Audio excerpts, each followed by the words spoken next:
Greetings, my name is Astrid Eastorp, the Provincial Secretary of SAPU in KZN. With me, I'm with Colonel Mkhabela.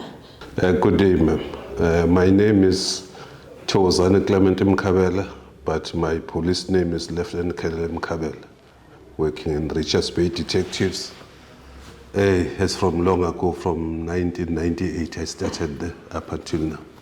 From 1998? Yes, as a detective. As a detective. Yes. And when did you join the police service as a whole? I joined in 1993, the 1st of August. Very long time to be in the service, and specifically to be in detective since 98. You joined SAPU in which year? Although I'm not sure about the date, but it should be between 94 and 95. Because what I can remember, it was immediately after amalgamation of the police forces in South Africa.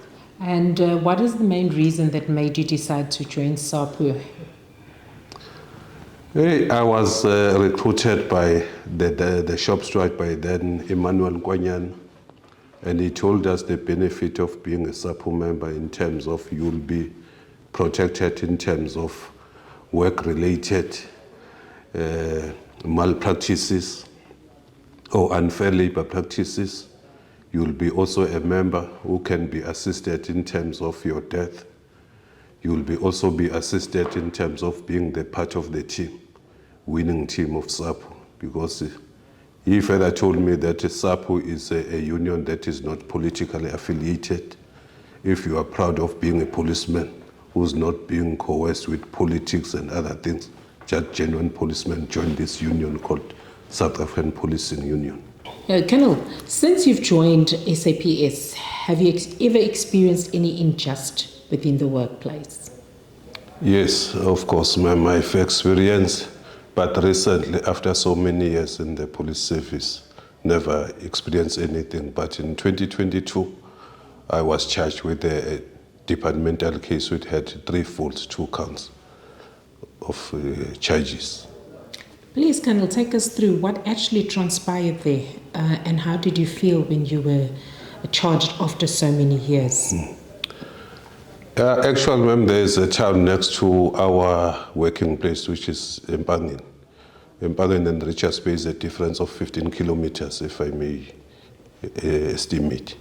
There was a business burglary where items like tobaccos were stolen. And it transpired along the line that I was the suspect in the case based on their suspicions and alleged footages that were there. That case or criminal case gave birth to my departmental cases that I ended up being charged.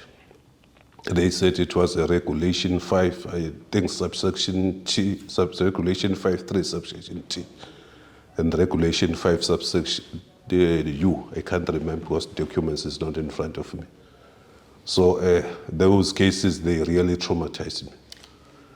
In terms of the case traumatizing you, Colonel, can you just elaborate more a little bit as to when these charges were brought forward? Were you on duty? What actually transpired there? Yeah, I remember at that time I was deployed at Ashowe Detectives as acting detective commander, because by then the branch commander or section commander there went on pension. So in the process, while they are still waiting to advertise the post, I was taken from Richards Bay to act there as a detective commander. So while I was still working there in my office, my command at Richards Bay was Colonel Buthelezi, served me with the Annexure A document informing me that I'm under investigation for this misconduct that I've just mentioned. And how did you feel when you got that Annexure A to say you are now under investigation when you were performing your tasks? I was so traumatized. I became so angry. I was scared that I thought these things were just the jokes because, of course, if you are the human being, you will hear the allegations and some rumors, but you tend to not believe in them because as the police, you're working with a lot of people who are saying things. But the moment I was served with these annexures, and then I said, no, this is real. It traumatized me. It made me not to concentrate on my work at that stage. SAPU represented you in the matter. Yes. And when SAPU came and represented you, how would you say the organization SAPU handled the matter in terms of being professional? Ma'am, I'm running out of words to say the professionalism, the competence, the knowledge, and the bravery shown by our SAPU shop steward.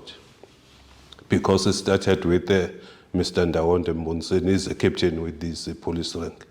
Because he's a local shop steward in my district, I informed him about these charges against me. The matter was discussed further and further, then it ended up going to our regional secretary in Nesimlech, who also intervened later, and she ended up being representing me in the departmental case. Would you say the shop steward, when they came to the trial, were well prepared and well knowledgeable of the subject matter to represent you? Were they well prepared to say, we are going to take this matter on? And that's why I'm saying I don't have words to explain the professionalism, the knowledge of the work or the situation. And this is showed even to the chairperson of the hearing, including the employer rep. Because the situation I was facing with, you could see that it was a very strong fabricated case, goes with the hatred against me. It must have been very traumatizing for you to go through such an ordeal. Can you just take us through, previously after the trial was completed, you just re-echoed the word of bravery shown by the shop steward. Can you just elaborate a little bit on what actually makes you feel that it was bravery of a lion, as you put it previously? Ma'am, I'm saying like that because you could read between the lines that the chairperson was not so impartial as he was supposed to be. With maybe 3 points that I can mention, I don't know if you've got time. Before I went to the hearing, procedurally, the way it was explained to me, I must be served by the employer rep informing me about the trial date or proceeding date. But to me, it was the other way around. The chairperson of the time, he was the one sending the email to say, I'm not being seen in the hearing, where am I? Then I was surprised because the employer rep and my shop steward was well informed that at that day I was being admitted for heart diagnosis at the hospital. But the chairperson was pushing me to say if I don't attend the trial, I'll be automatically dismissed or suspended. So in this sense, Colonel, which is very concerning, it was the chairperson that showed more interest in the matter rather, than him being impartial. That's 100% correct. And how did that make you feel? It made me to feel bad because I could see that the case against me was not about the case to be tried. Maybe it was a premeditated, ready trial case where I'm just coming there to show up my face and decision given against me. Because to me, remember, I'm the policeman for so many years. The chairperson will be like a magistrate who will just hear evidence in the hearing, not showing the interest that it seems as if he knew about the case already. Colonel makes mentions of health. Yes. How did this affect your family and how did it affect you emotionally? It affected me very bad because like myself, of course, I'm old now, I'm 51 years old. I never had any health problems and anything. But since then, my doctor advised me that my heart was not beating very well. So he needed to diagnose me. And I think this is because of these things.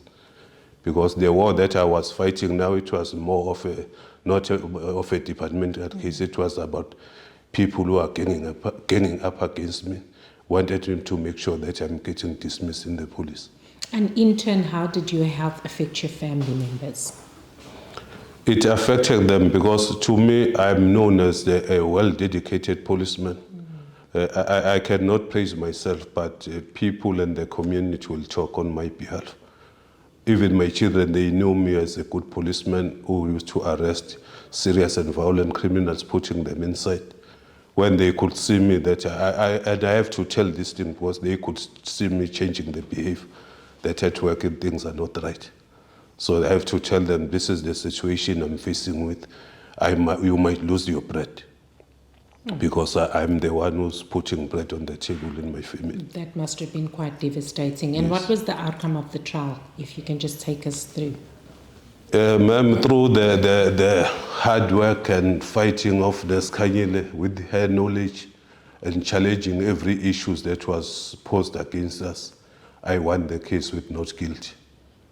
And how did you feel when the results of not guilty were given and placed forward to you after all the strain and the trauma throughout? Ma'am, it seems as if my mind was lost. I was confused because although I could see that Ms. Kanyile was doing everything, every gas that she was showing there, she even lectured the chairperson the procedures, giving him some other agreement and regulations. But you could see that the chairperson was not interested. He was interested in something to convict me. So the moment I was speaking to Nurse Kanyile during the break, I even told her that, Nurse, I'm prepared. I'm just preparing my mind psychological that no matter what happened that I've seen, you have done everything on me. But if something happened, I'm prepared. I will take it. I won't put my head down, I'll raise up, but I can see these people after me. When the decision was announced, I kept quiet for a few seconds. And Nurse Kanyile as well, she was with me, she even cried. Because she saw the situation that we were facing with against those two people. So, Colonel, the ordeal put a lot of strain such that even when the results were placed forward, you couldn't even contain that this is the results. You had a moment where there was a moment of silence. What would you say to members of the safety and security sector that do not belong to SAPU? Yeah, ma'am, like myself, I think I've told before, I once became a shop steward of SAPU some time ago. I was a warrant officer by then. So since that case, I'm like an ambassador of SAPU. Because even on my parade, I couldn't elaborate more about my situation, but I said, guys, make sure that your union knows their story. I was represented by a shop steward who's very professional, with the union who's very professional. I even tell myself or asking myself, with this crop of shop steward and leaders in the union, our top management, do they aware that when the nature calls those people the nature, do we have the leaders who are groomed or trained to take over from Ms. Kanyile and others? Because if there's nobody, which means the union will be like a vacuum space. But hopefully that there will be people there. Because SAPU, even now, I'm just marketing SAPU to say those who want the union that can represent him or her, the union that knows their story is SAPU. I'm not afraid of that. Thank you so much, Colonel. Yes. We do apologize for you having to go through the ordeal, especially while you are protecting the community that you serve. And with that being said, we want to appreciate you coming through. We thank you for your time and carry on preaching the word of SAPU. And yes, as you know, SAPU is a union of choice. SAPU is professional. We stand with our PILIA as in our strategic document. Thank you.